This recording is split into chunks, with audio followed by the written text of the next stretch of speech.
intanto voglio dire una cosa in premessa. Io non sono candidato a governatore, sono candidato Presidente, giusto? È vero.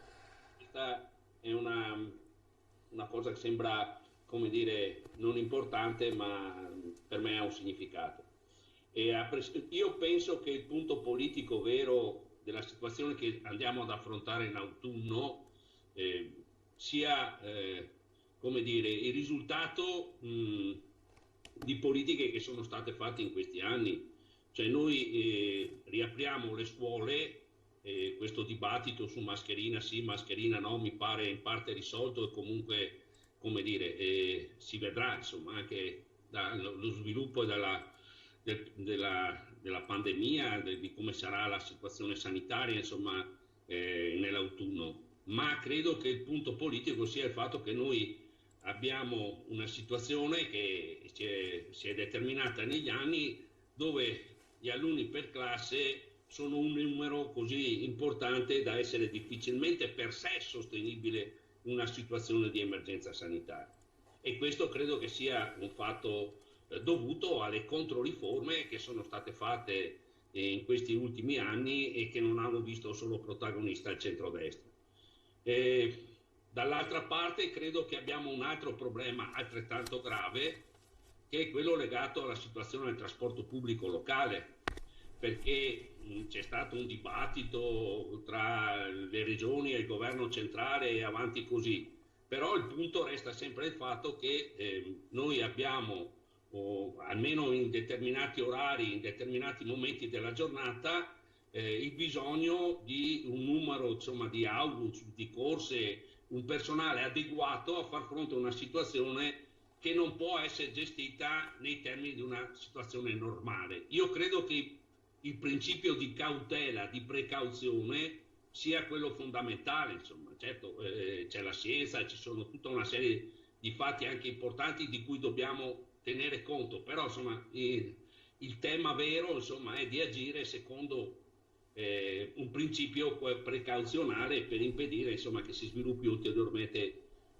questa pandemia che già abbiamo pagato cara. Questa è per me la questione fondamentale. Noi ci troviamo come ci siamo trovati il 23 di febbraio. Io credo che quello che ha detto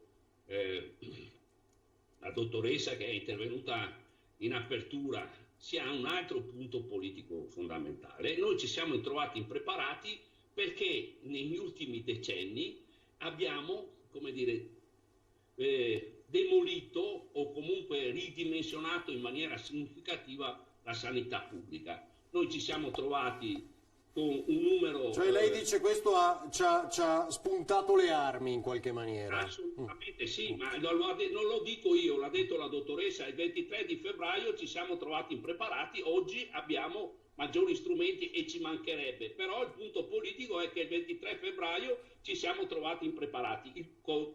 Non è che non si sapesse che c'era, come dire, una situazione critica dal punto di vista sanitario a livello mondiale. Non è che non fossero previste ancora prima che questa pandemia si manifestasse, se fosse prevista la possibilità... Sì, però sa che allora c'era un deficit di conoscenza su questo nuovo virus, di questo nuovo virus.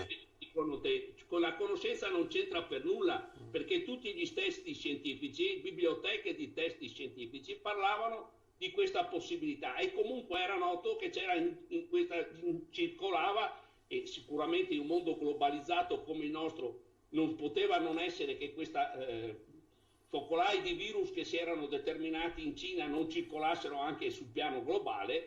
E noi ci siamo trovati comunque impreparati. Avevamo ridotto di un terzo le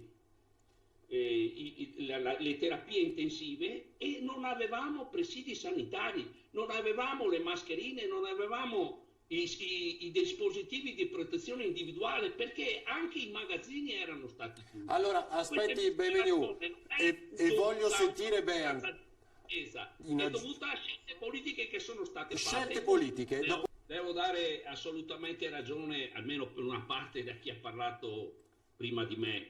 Non mi appassiona per nulla il dibattito sulle rotelle, anche perché appunto decideranno i dirigenti scolastici o hanno deciso i dirigenti scolastici secondo le condizioni delle loro scuole, come agire su questo terreno.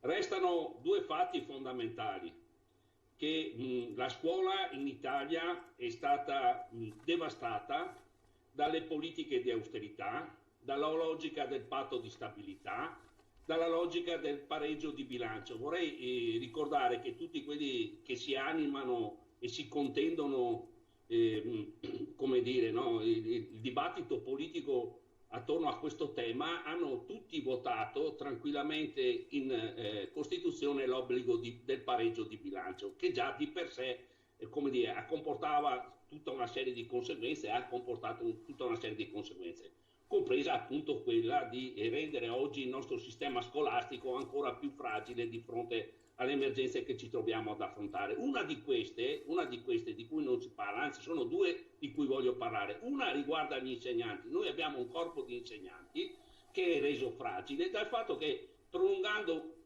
l'età lavorativa, andando sempre più tardi in pensione, abbiamo un corpo insegnante che per una parte consistente come dire, diventa sensibile sensibile nel senso negativo, ovviamente, alla possibilità di contrarre il Covid. E una parte del corpo insegnante è oggettivamente, non perché lo dicono loro, perché è oggettivamente dimostrato dalle loro cartelle cliniche, sono in una condizione per cui l'esposizione al Covid, che ovviamente a contatto quotidiano con soggetti che possono essere asintomatici, perché sappiamo che i giovani hanno questa caratteristica di essere portatori del Covid, ma nel 90% dei casi asintomatici, quindi di trovarsi in una situazione obiettivamente non gradevole. Chiaro, va bene. Mi pare assolutamente logico, però voglio finire su un punto perché per me è altrettanto importante. Le chiedo veloce poi Bean su questo, prego.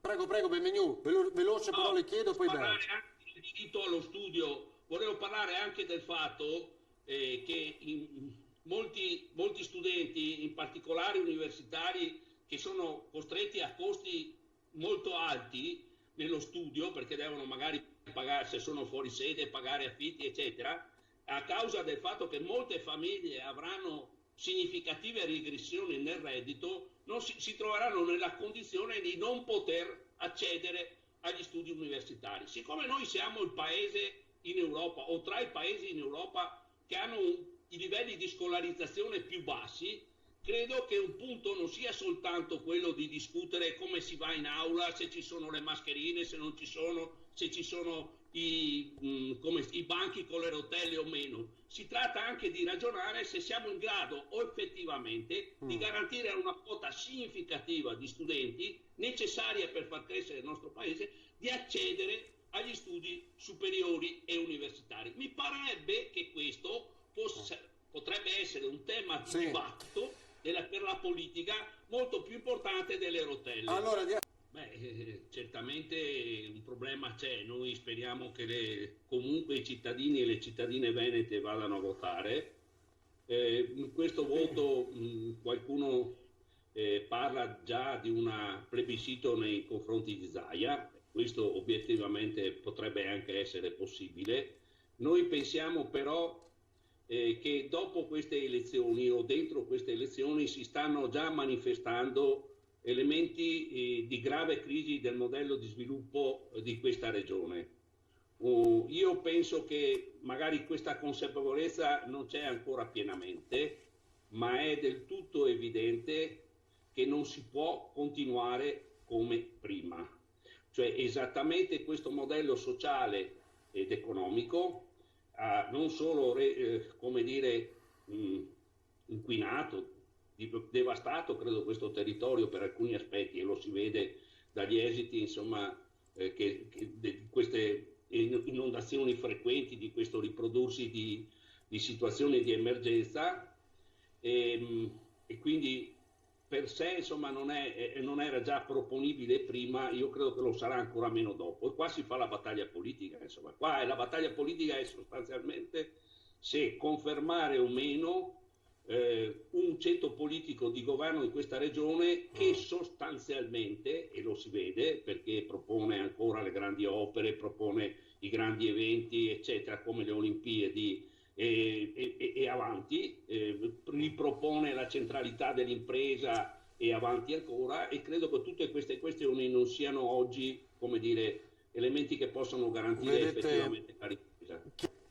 Allora, intanto mi pare evidente che ogni giorno noi vediamo cartoline dal Veneto con i segni evidenti dell'impatto dei cambiamenti climatici nel nostro territorio, reso fragile da una politica miope che ha voluto, diciamo, sfruttare al massimo e costruire il più possibile in un territorio la cui fragilità appare ogni giorno più evidente.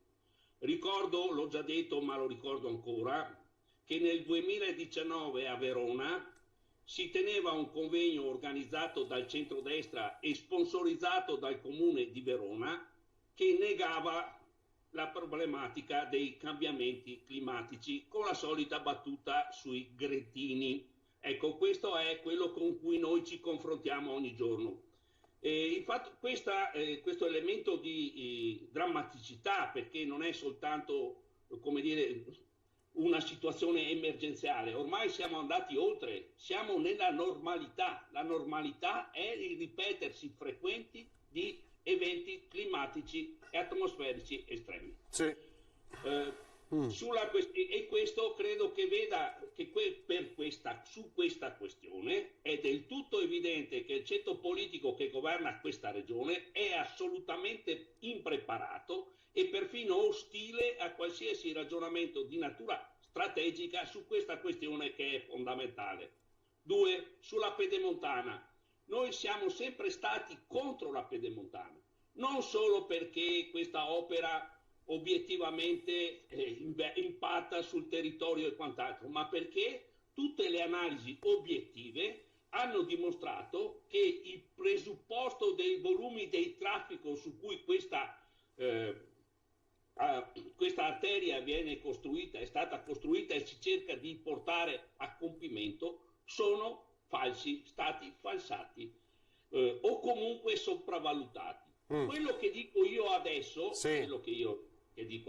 è che se noi siamo obiettivi e se rifacessimo quei calcoli oggi, visto che sicuramente noi dovremmo tener conto non solo della necessità di ridurre la mobilità e il trasporto, diciamo, attraverso le auto, i camion, eccetera, ma che questo traffico si ridurrà oggettivamente perché si ridurranno i flussi delle merci e delle persone in virtù della crisi che c'è, ma anche per nuove modalità di consumo. Come saltano i conteggi, chiaro?